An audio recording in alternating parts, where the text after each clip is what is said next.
clear at the outset that while the senator from Kentucky and I come to different conclusions with regard to the specific question as to whether we should allow Section 215 of the Patriot Act to expire, I absolutely stand with the junior senator from Kentucky, and more importantly, I stand with the American people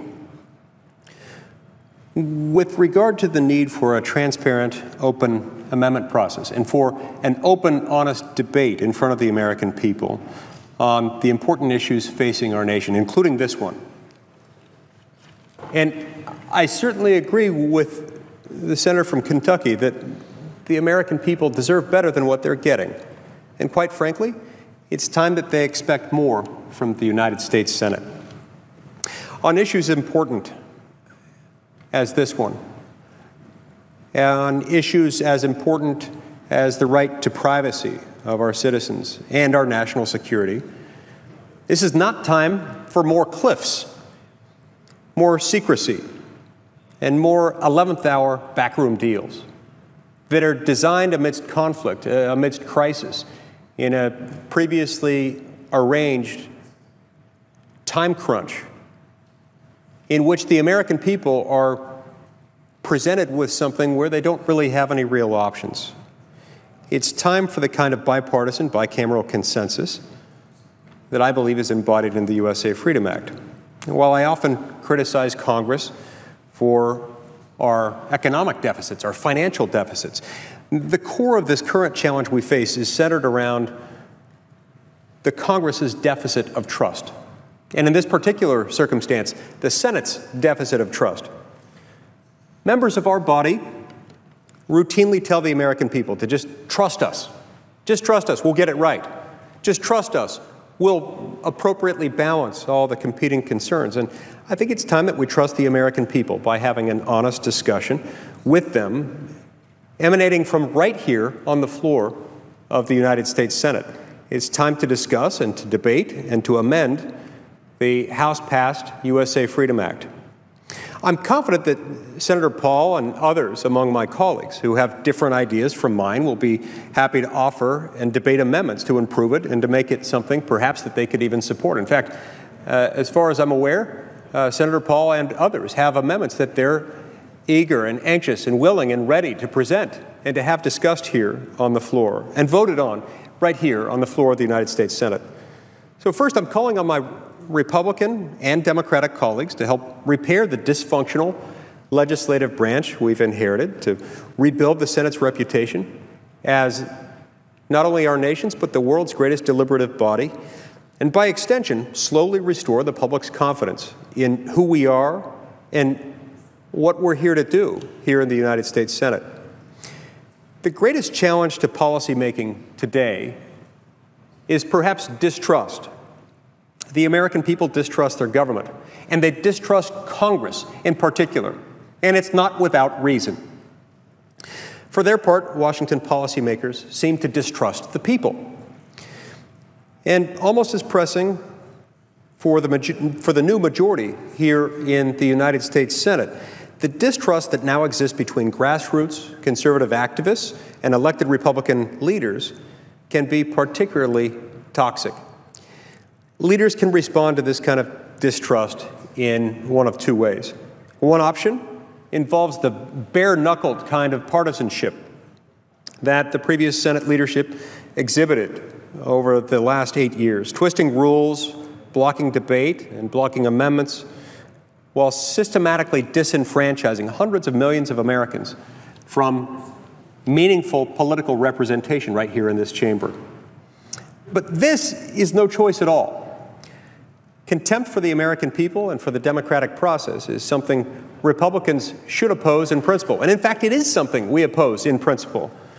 We should throw open the doors of Congress, throw open the doors of the Senate, and restore genuine representative democracy to the American Republic.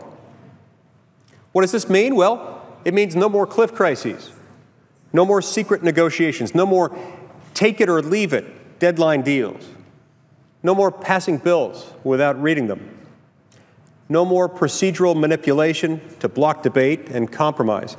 These are the abuses that have created Today's status quo, the very same status quo that Republicans have been elected to correct. What too few in Washington appreciate, and what the new Republican majority in Congress must appreciate if we hope to succeed, is that the American people's distrust of their public institutions is totally justified. There is no misunderstanding here. Americans are fed up with Washington, and they have every right to be. The exploitive status quo in Washington has corrupted Americans' economy and their government, and its entrenched defenders, powerful and sometimes rich in the process. This situation was created by both parties, but repairing it is now going to fall to those of us in this body right now. It's our job to win back the public's trust, and that can't be done simply by passing bills or even better bills. The only way to gain trust is to be trustworthy. I think that means that we have to invite the people back into the process, to give the bills we do pass the moral legitimacy that Congress alone no longer confers. So in order to restore this trust, members will have to expose themselves to inconvenient amendment votes, inconvenient debate and discussion and scrutiny of legislation that we're considering. The results of some votes and the fates of certain bills may indeed prove unpredictable, but the costs of an open source, transparent process are worth it for the benefits of greater inclusion and more diverse voices and views, and for the opportunity such a process would offer to rebuild the internal and the external trust needed to govern with legitimacy. My friend and colleague, the junior senator from Kentucky, has referred to a story of which I've become quite fond, a story that I've written about and talked about in various venues throughout my state and throughout America. It relates to a lawmaker who served several hundred years ago, a lawmaker named John Wilkes. Not to be confused with John Wilkes Booth, Lincoln's assassin. This John Wilkes served in English Parliament in the late 1700s. In 1763, John Wilkes found himself at the receiving end of anger and resentment by the administration of King George III. King George III and his ministers were angry with John Wilkes. You see, because at the time, there were these weekly news circulars, weekly news magazines that went out and would often just extol the virtues of King George III and his ministers. One of them was called The Briton. The Briton was written and produced and published by those who were loyal to the king, and they would say only glowing things about the king. They would write things about the king saying, oh, the king is fantastic, the king can do no wrong. Had sliced bread been invented as of 1763, I'm sure the Briton would have reported that the king was the greatest thing since sliced bread. That's all they could say were nice things about the king because they were written by the king's people. Well, John Wilkes decided to buck that trend, and he started his own weekly circular called The North Briton. The North Briton took a different angle. The North Briton took the angle that it was supposed to be in the interest of the people that he reported the news and that he made commentary. And so in The North Briton, John Wilkes would occasionally be so bold as to criticize or question King George III and the actions of him and of the king and of the king's ministers. Now, this proved problematic for some in the administration of King George III. The last straw seemed to come with the publication of the 45th edition of the North Briton number 45. When North Briton number 45 was released, the king and his ministers went crazy. Before long, John Wilkes found himself arrested. John Wilkes found himself subjected to a very invasive search pursuant to a particular type of warrant that had become, unfortunately, all too common in that era. a type of warrant that we'll refer to as a general warrant. Rather than naming a particular place or a particular person where things would be searched and seized, this warrant simply identified an offense and said, go after anyone and everyone who might in some way be involved in it. It gave unfettered, unlimited discretion to those executing and enforcing this warrant as to how and where and with respect to whom this warrant might be executed. And so they went through his house, even though he wasn't named in the warrant, even though his home, his address were not identified in the warrant. They searched through everything.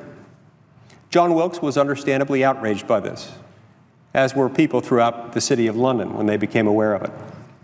John Wilkes, while in jail, decided that he was going to fight back. He fought in open court the terms and the conditions of his arrest, and he ended up fighting against this general warrant. He eventually won his freedom, and over time, he was reelected repeatedly to Parliament. In time, he also brought a civil suit against King George III's ministers who were involved in the execution of this general warrant, and he won. He was awarded £4,000, which was a very substantial sum of money at the time. And the other people who were subjected to the same type of search under the same general warrant were also awarded a recovery under this same theory, to the point that in present-day terms, there were many millions of dollars that had to be paid out by King George III and his ministers to the plaintiffs who sued under this theory that they were unlawfully subjected to a search under a general warrant. In time, the number 45, in connection with the North Britain number 45, the publication that had sparked this whole inquiry, the number 45 became synonymous with the name John Wilkes. And the name John Wilkes, in turn, became synonymous with the cause of liberty. People throughout Britain and throughout America would celebrate the cause of freedom by celebrating the number 45. It was not uncommon for people to buy drinks for their 45 closest friends. It was not uncommon for them to write the number 45 on the side of buildings, taverns, saloons. It was not uncommon for the number 45 to be raised in connection with cries for the cause of liberty. So the number 45, the name John Wilkes, and the cause of liberty all became wrapped up into one. And it was against this backdrop that the United States was becoming its own nation. When it did become its own nation, when we adopted a Constitution, and when we decided shortly thereafter to adopt a Bill of Rights, one of the very first amendments we adopted was the Fourth Amendment. And the Fourth Amendment responded to this particular call for freedom by guaranteeing that in the United States, we would not have general warrants. The Fourth Amendment makes that clear. It contains a particularity requirement, stating that any persons or things subjected to a search warrant would have to be described with particularity. The persons would have to be identified, or at least an area or a set of objects would have to be identified, rather than the government just saying, go after anyone and everyone that might be connected with this offense or with this series of events. At that time, there were no such thing as telephones. Those wouldn't come along for a very long time. They certainly didn't imagine, could not have imagined, the type of communications devices that we have today. Nevertheless, the principles that they embraced at the time are still valid today. They're still relevant today. The principles embodied in the Fourth Amendment are still very much applicable today. And the freedom that we embraced then is still embraced today by the American people, who, when they become aware of it, tend to be offended by the notion that the NSA can go out and get an order that requires the providers of telephone services to just give up all of their data, give up all of their calling records, to give those over to a government agency who will then put them into a database and keep track of where everyone's telephone calls have gone. The idea behind this program is to build and maintain a database storing information regarding each call you have made and each call that has been made to you, what time each call occurred, and how long it lasted. This is an extraordinary amount of information. Information that, while perhaps relatively innocuous in small pieces, when put together in a single database, one that includes potentially more than 300 million Americans, one that goes back 5 years at a time, can be used or could easily be abused in such a way that would allow the government to paint a painfully clear portrait, a silhouette of every American. Some researchers have suggested, for example, that through metadata alone, it could be ascertained how old you are, what your political views are, your religious affiliation, what activities you engage in, the condition of your health, and all other kinds of personal information. One of the reasons this is distressing is that, unlike a program that would involve listening to the content of your telephone calls, which of course is not at issue with respect to this program, all of this can be done with a high degree of automation, such that those intent on abusing it could do so with relative ease, with the type of ease that they wouldn't have access to absent this type of automation. Now, sometimes people are inclined to ask, where is the evidence that this particular program is being abused? What can you point to that suggests that anyone has used this for nefarious political purposes or for some other illegitimate purpose not connected with protecting American national security? I've got a few responses to that.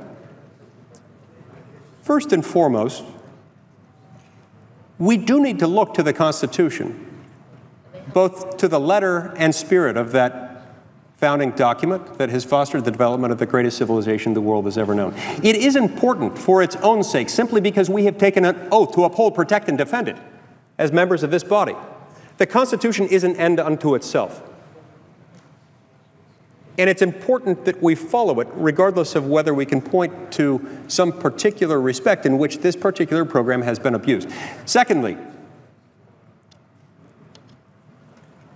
even if we stipulate for purposes of this discussion that no one within the NSA is currently abusing this program for nefarious political purposes or otherwise, even if we assume that no one within the NSA currently is even capable of abusing or has any inclination to abuse this program at any point in the future, I would ask the question, can we say that we're certain that that will always be the case? Who's to say what might happen a year from now, 2 years from now, 5 years from now, 10 or 15 years from now? We know, Mr. President, how these things happen. We understand something about human nature. We understand what happens to human beings as soon as they get a little bit of power. They tend to abuse it. Remember the investigation brought about by Senator Frank Church back in the 1970s. Senator Frank Church, when he investigated wiretap abuses of a technology that was still only a few decades old back in the 1970s when this occurred. The Church Committee concluded, among other things, that every presidential administration, from FDR through Richard Nixon, had abused our nation's investigative and counterintelligence agencies for partisan political purposes, to engage in political espionage. Every single one of those administrations, from FDR to Nixon, had done that. In that sense, Mr. President, we have seen this movie before. We know how it ends. We know that even though the people working at the NSA today might well have only the noblest of intentions, over time, these kinds of programs can be abused. And we know that a lot of people in America understand the potential for this abuse. Thirdly, Mr. President, I have to point out that